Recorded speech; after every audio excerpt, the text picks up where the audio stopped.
Let me introduce Skip Auld, most recently Director of the Durham, North Carolina Public Library. So, Skip, over to you. Okay, thank you, Dan.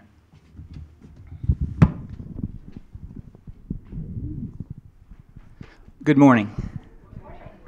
I see that the front rows are pretty empty here, as you would expect. Well, thank you all for being here, and thank you for your hospitality. I've gone to the libraries, to most of them. I didn't get to Eagle Creek yet, but the other time I was here, I visited all of the libraries and got to talk to staff. Someone just a few minutes ago said, "Oh, we think we were secret shopped by one of the candidates," so that would have been me. So Dan had said that I should prepare about a 3 to 5 minute introduction and then talk about 3 trends in libraries, in public libraries. So that's what I've prepared. I have a PowerPoint that I will be using, and then we'll have questions and answers. So with that, let's just get going.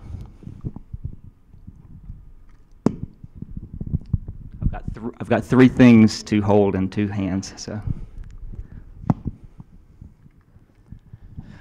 I've titled this talk just "Making Public Libraries Great," and that really is not about me. That's not my introduction. What happens to make public libraries great is that a great staff, a great community come together in order to try to do the best they can to understand what services are needed in a library that will best meet the needs of that community. And then they get to work trying to focus in on how we're going to do that. You'll hear me say, and I've said certainly in the previous interview with the search committee, that you all and all staff are the most important resource in a library. It may be a cliche in some ways, but it's very true, and I believe that to the depths of my soul. So I want to tell you a little about myself. So the intro, I'll just kind of move quickly through this. I'm a lot of things. I am a family man. My kids are 22 and 25. I put a lot of words up here from being a son and a father and so on. And I didn't put boss on there. I did put a couple of things. I put colleague, co-worker, mentor, coach, and public servant, which are probably the most important things for you to know about me. I don't hide my personal life from folks, but in my professional life, what you'll find about me is that this is who I am, and this is what I try to do in trying to make libraries great. I try to bring out the best in people, help people do the best that they can, which is what they come to work wanting to do.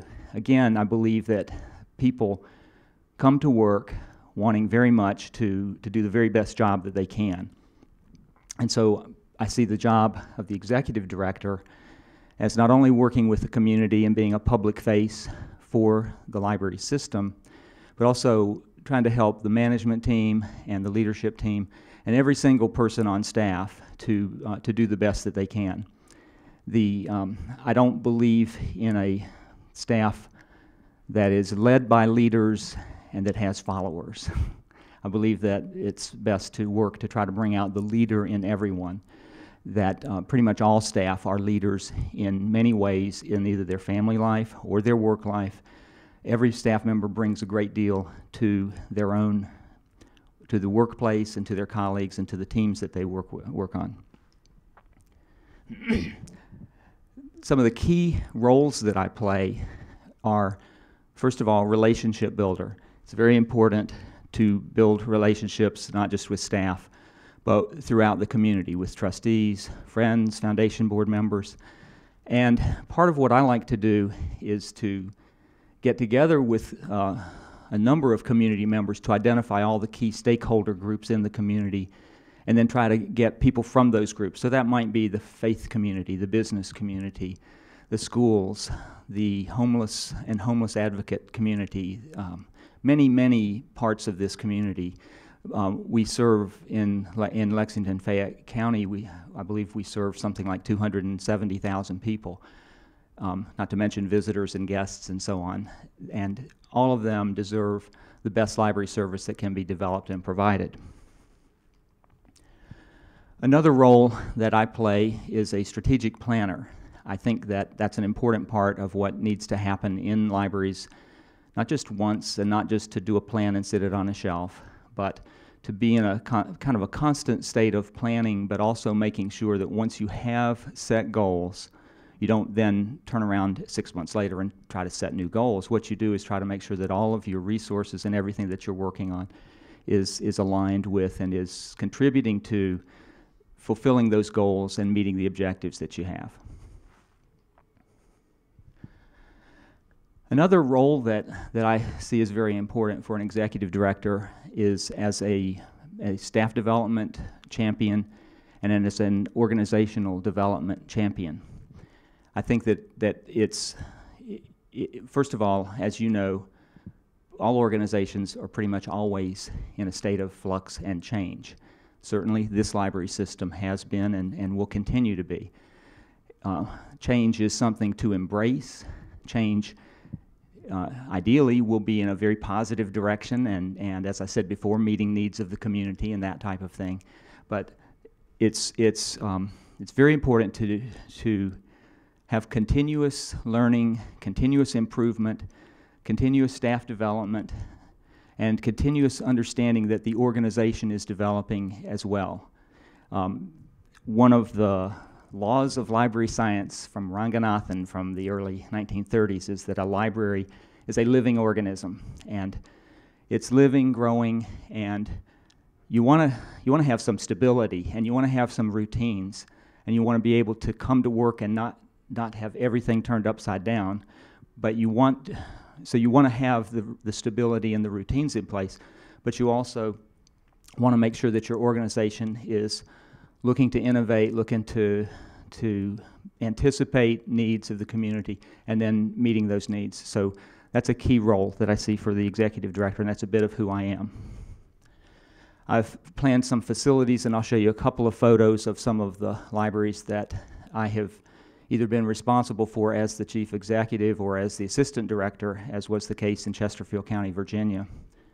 And then we also did a study of our main library a couple of years ago in Durham to create a program and planning study that will be used as they renovate. They're doing about a $16 million renovation in 2 years, and let's see, so the study is in place and the concepts are in place. We had a tremendous amount of community involvement to determine what that should be, but it's not going to expand from its 65,000 square feet. Well, it'll expand maybe 3,000 square feet. But so that was not even a library that I completed, but there's a lot that I've done in the world of working with architects and that kind of thing. I've done some fundraising in Durham. I've never been in a library prior to Durham, and I started there 4 years ago. I had never been in a library that had a foundation that did much fundraising other than Friends of the Library, which in one library I was in was, well, in Durham, we had a great Friends organization, and they contributed over $100,000 a year. In Chesterfield, we had a very loose-knit Friends organization that was good, but it was a different type of thing. But in Durham, we had a great foundation that began 10 years ago. They had their 10th anniversary this year. Just prior to my getting to Durham, the library had received a $500,000 challenge grant from the National Endowment for the Humanities. And they had received $800,000 from GlaxoSmithKline toward meeting that match. It was a 3-to-1 match. And so part of my job was to raise the rest of that money and get us to the $2 million endowment. And so over the course of 4 years, we had a number of things. One of my favorite stories is when I heard from a staff member that there was this odd thing that had happened that day. This was from a branch manager. Somebody had come in about her aunt wanting to donate her house. She had grown up in St. Louis, and she always loved the library and used the business resources. And so over the next 6 months, we spent time working with her. We went out and met her at her nursing home, and she was being moved back to St. Louis. But we got the house and had this tremendous auction and made about $10,000 from the belongings in her house. But she just walked away from it and gave it to the library. So that kind of thing was pretty cool. And we ended up, while I was there in those 4 years, we raised about $1.3 million, a little bit more than that. So I'm going to show you 2 photos of some of the libraries just so you can see. This is the first library that I had a lot to do with in Chester, Virginia. This is in metropolitan Richmond, Virginia, Chesterfield County is the county just to the south of Richmond. And in Virginia, it's unlike any other state. The cities and counties don't overlap at all. So the city of Richmond is encased by Chesterfield on the south and Henrico County on the north. And so that Chester Library is the first one that I worked with the architects and worked with the branch manager and the staff and the community to come up with ideas for design. This one is the one we just opened in May. Actually, it was May 24th, the day before I announced that I was resigning my position. So it was kind of an interesting week, but at any rate, we had this great library, and I just love, this is why I need this. Aren't they cute? That's from Blogger Mom in Chapel Hill. I found that just when I was looking for some photos for this presentation. But at any rate, we created these book bins for most of our picture books, and they're kind of at the level of the kids, and they seem to really love it. And that library is, the first one, the Chester Library, I think was 15 to 18,000 square feet. This one is 25,000 square feet. And the other one that just opened a week or so ago is 27,000 square feet. So I've had a part in 4 building projects.